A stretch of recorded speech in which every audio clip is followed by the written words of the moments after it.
Perkembangan perluasan gereja mula-mula. Pada abad pertama sesudah Masehi, bangsa Yahudi hidup berserak-serak di dalam kekaisaran Romawi dan di luar wilayahnya. Yang tinggal di Palestina sekitar 1 juta orang, dan yang tinggal di luar tanah airnya sekitar 6 juta orang. Tempat ibadat orang-orang Yahudi yaitu Bait Allah di Yerusalem. Tetapi di setiap kota dan desa di mana terdapat orang-orang Yahudi, terdapat juga satu gedung ibadah yaitu sinagoge. Setiap laki-laki juga berhak memimpin kebaktian itu. Mula-mula, seorang Yahudi yang telah menjadi pengikut Kristus seperti Paulus. Hubungan antara bangsa Yahudi dan bangsa lain kurang baik. Ketaatan orang-orang Yahudi menyebabkan mereka harus hidup terasing dari tetangganya yang bukan Yahudi. Orang-orang Yahudi menyebut agama-agama politeis sebagai penyembah banyak ilah, sebagai kafiran, dan segala sesuatu yang berhubungan dengannya dianggap najis. Akan tetapi, banyak juga orang bukan Yahudi yang justru tertarik pada kepercayaan orang Yahudi. Mereka tertarik oleh kepercayaan kesalahan Allah yaitu monoteisme, dan oleh kebajikan orang-orang Yahudi yang tinggi mutunya. Orang-orang kafir yang memeluk agama Yahudi dan takut pada seluruh Taurat, termasuk kewajiban untuk disunat, disebut orang-orang proselit. Selain dari mereka, ada pula orang-orang yang takut akan Allah. Mereka ini percaya kepada Tuhan dan suka turut berbakti dalam sinagoge, tetapi mereka tidak melaksanakan seluruh hukum Taurat dan belum bersunat. Justru pada zaman Yesus Kristus, semakin kuat harapan bangsa Yahudi akan kedatangan Mesias, yaitu yang diurapi oleh Tuhan. Palestina diduduki oleh orang-orang Romawi. Tetapi orang-orang Yahudi mengenangkan kerajaan Salomo dan mengharapkan pemulihan kerajaan itu. Pengharapan itu turut menyebabkan pemberontakan melawan kekuasaan Romawi. Dalam kekaisaran Romawi, orang-orang Yahudi hanya merupakan minoritas saja. Mayoritas penduduknya menganut agama-agama dan kebudayaan lain, yaitu kebudayaan Helenisme. Seluruh wilayah di sekitar Laut Tengah, termasuk tanah Palestina, telah menjadi jajahan Roma. Sejak pemerintahan Raja Agustus 27 sebelum Masehi sampai 14 Masehi. Wilayah itu merupakan kekaisaran Romawi, tetapi pusat-pusat kebudayaan ialah Alexandria, Antioquia, Efesus, dan Athena. Kebudayaan Romawi kita sebut sebagai Helenisme. Penduduk kekaisaran Romawi itu terdiri dari banyak bangsa dengan bermacam-macam bahasa dan adat istiadat yang berlainan. Tetapi di sebagian wilayahnya dipakai satu bahasa perantara, yaitu bahasa Yunani, dan juga dipakai dalam semua kitab di Perjanjian Baru. Orang-orang Romawi telah membangun jaringan jalan yang sangat baik, sehingga sangat ramai perdagangan lalu lintas di sekeliling Laut Tengah itu. Demikian juga pergaulan bangsa-bangsa. Bangsa-bangsa di kekaisaran Romawi mulai lepas dari adat dan agama mereka masing-masing.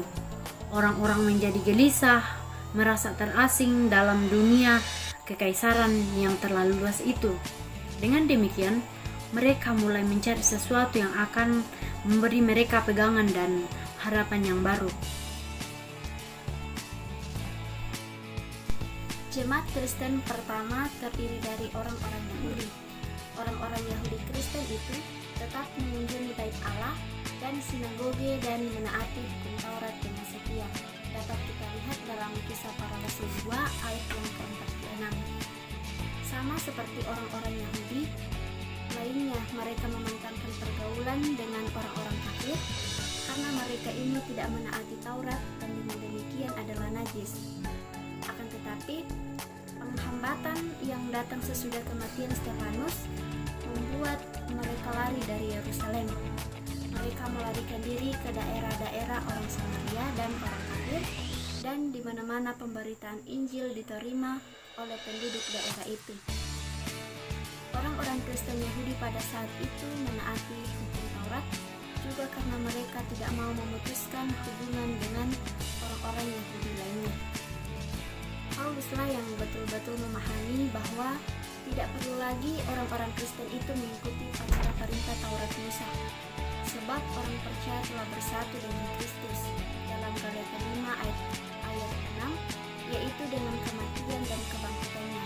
Roma 6, Kolose 2 ayat 6 sampai pasal 3 ayat 4. Berkat persatuan dengan Kristus ini, Roh Kudus sediam di dalam orang percaya dan membimbingnya. Untuk menarik orang-orang Yahudi, orang-orang Kristen Yahudi boleh melaksanakan Taurat, tetapi mereka tidak boleh mewajibkannya kepada orang-orang kafir yang telah masuk Kristen. Akan tetapi, banyak orang Kristen Yahudi yang tetap memperjuangkan Taurat sebagai syarat keselamatan. Dalam Galatia 2 ayat 3, orang-orang ini kita sebut orang-orang Yudais. Paulus melawan mereka dengan keras, dan dalam rangka perjuangan ini ia menulis surat kepada jemaat-jemaat Galatia. Berkat usaha-usaha Paulus itu, terhindarlah bahaya yang mengancam gereja, yaitu bahwa gereja akan menjadi suatu masyarakat Yahudi semata-mata. Gereja Kristen dapat menjadi gereja semua bangsa. Perluasan gereja bertolak dari daerah Palestina sampai Syria. Dari sana, Injil dibawa ke daerah-daerah di sebelah barat, timur, dan selatan. Dalam paruhan kedua abad kedua, agama Kristus sudah tersebar di daerah yang terbentang dari Eropa Barat sampai Asia Tengah. Paulus dan sejumlah lain membawa Injil ke daerah-daerah di sebelah barat Palestina.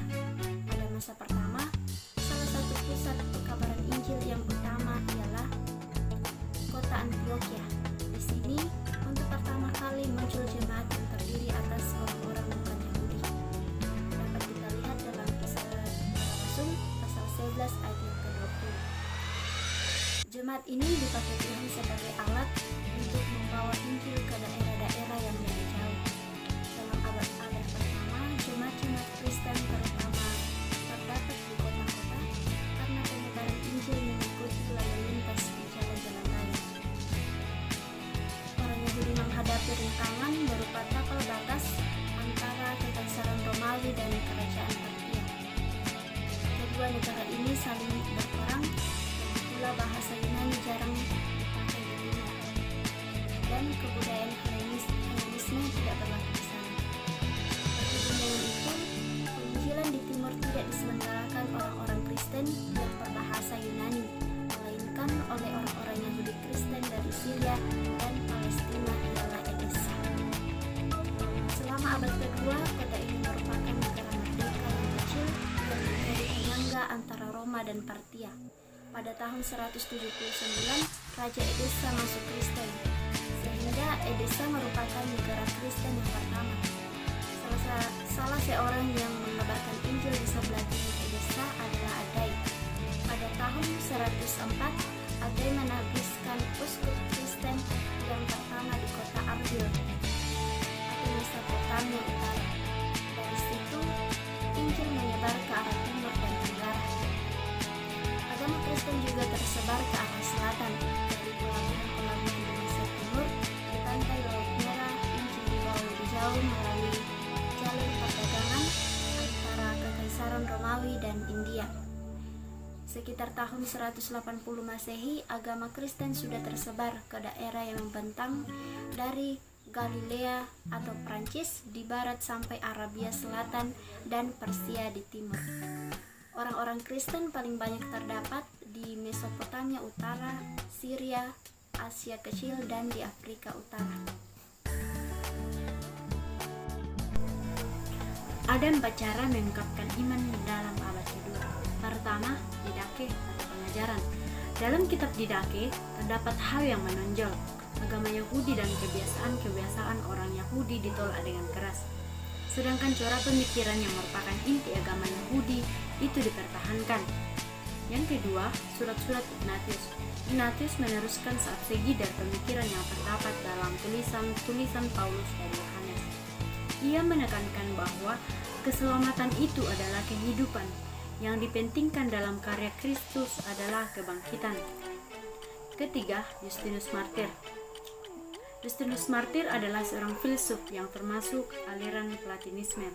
Tetapi menurut kesaksiannya sendiri, pada suatu hari ia bertemu dengan seorang tua yang menerangkan kepada dia bahwa para nabi perjanjian lama sudah mengemukakan kebenaran-kebenaran ilahi jauh sebelum filsuf-filsuf Yunani yang termasyhur. Meskipun Justinus telah beralih dari filsafat Yunani pada filsafat Kristen, namun pengaruh lingkungannya yang lama tetap terasa dalam pemikirannya. Ia mengungkapkan imannya dengan memakai bentuk-bentuk filsafat Yunani. Tentang Allah ia berbicara dengan memakai cara Platonis. Untuk mengungkapkan arti Kristus, Justinus menggunakan wawasan yang berasal dari filsafat Stoa, yaitu wawasan logos. Logos bisa diterjemahkan sebagai firman, juga akal, pikiran, dan tertib. Dalam filsafat Stoa, logos dipandang sebagai kekuatan ilahi yang mengatur dan menjiwai dunia dan memberi pengertian kepada manusia.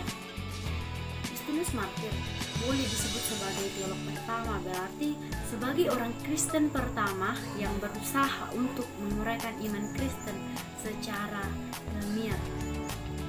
Keempat, Bardaisan. Ia masuk Kristen pada umur 25 tahun. Ia telah dididik dalam lingkungan agama sinkretistis yang tersebar luas di Asia Barat. Setelah menjadi orang Kristen, Bardaisan bergumul dengan kepercayaan ini. Pada satu pihak, ia tidak bisa begitu saja meninggalkan pandangan dunia yang berlaku dalam lingkungannya. Mula-mula gereja di Eropa Barat memakai sistem episkopal, tetapi di sana uskup Roma, Paulus yang mendapat seluruh kekuasaan sehingga ia memerintah atas gereja Katolik Roma. Dalam gereja mula-mula tak ada perbedaan pangkat di antara mereka. Tetapi sekitar tahun 100, para peneliti mulai menganggap pelayan-pelayan lainnya sebagai bawahannya. Pada abad pertama dan kedua, kebaktian jemaat dalam garis besarnya berlangsung seperti sekarang juga. Jemaat-jemaat Kristen yang muda ini pada umumnya belum mempunyai gedung-gedung gereja. Pertama kali didirikan gedung gereja di kota Edessa menjelang tahun 200. Sekitar tahun 150, Justinus Martir menjalankan jalannya kebaktian jemaat bagi pembacanya yang bukan Kristen. Acara kebaktian dilukiskan sebagai kenangan-kenangan para rasul. 3 unsur yang disebutkan yakni yang pertama pembacaan Alkitab, yang kedua khotbah, dan yang ketiga doa.